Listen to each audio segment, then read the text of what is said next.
ನಮಸ್ಕಾರ ವೀಕ್ಷಕರೇ, B News nation ಕನ್ನಡಕ್ಕೆ ಸ್ವಾಗತ. ನಾನು ಜ್ಯೋತಿ ಜಂಗಮ್ ಶೆಟ್ಟಿ. ಆಕಸ್ಮಿಕ ಬೆಂಕಿ ತಗುಲಿ ಅಂಗವಿಕಲನ ಪತ್ರ ಸೆಡ್ಡು ಸಂಪೂರ್ಣ ಭಸ್ಮ. ಚಡ್ಚಣ ಸಮೀಪದ ರೇವತಗಾವ ಗ್ರಾಮದ ಅಂಗವಿಕಲರ ಕಡು ಬಡತನದಲ್ಲಿ ಬೆಳೆದ ರಾಜಕುಮಾರ್ ಮಾನೆ ಎಂಬಾತನಿಗೆ ಸೇರಿರುವ ಪತ್ರ ಸೆಡ್ಡು ಗುರುವಾರ ನಸುಕಿನ ಜಾವ ಸುಮಾರು 2 ಗಂಟೆಯ ವೇಳೆಗೆ ಆಕಸ್ಮಿಕ ಬೆಂಕಿ ತಗುಲಿ ಸಂಪೂರ್ಣವಾಗಿ ಸುಟ್ಟು ಭಸ್ಮವಾದ ಘಟನೆ ನಡೆದಿದೆ.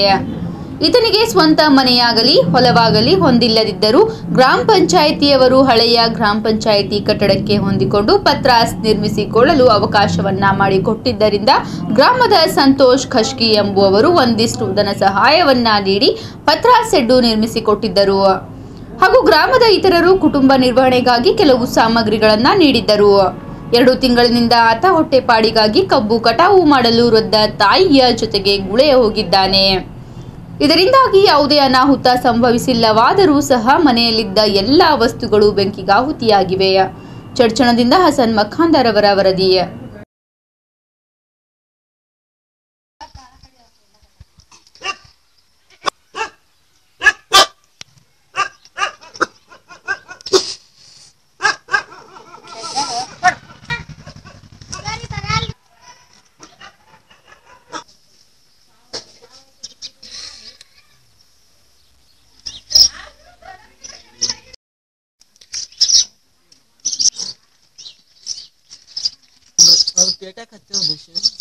ನಿರಂತರ ಸುದ್ದಿಗಾಗಿ ನೋಡ್ತಾ ಇರಿ B News Nation Kannada. B News Nation Kannada latest ನ್ಯೂಸ್ಗಳನ್ನು ನಿಮ್ಮ ಮೊಬೈಲಿನಲ್ಲಿ ನೋಡಲು ಯೂಟ್ಯೂಬ್ನಲ್ಲಿ ಬಿ ನ್ಯೂಸ್ ನೇಷನ್ ಕನ್ನಡ ಎಂದು ಟೈಪ್ ಮಾಡಿ ಸಬ್ಸ್ಕ್ರೈಬ್ ಮಾಡಿ ಬೆಲ್ ಐಕಾನ್ ಪ್ರೆಸ್ ಮಾಡುವುದರ ಮೂಲಕ ಲೇಟೆಸ್ಟ್ ನ್ಯೂಸ್ಗಳನ್ನು ನೋಡಬಹುದು.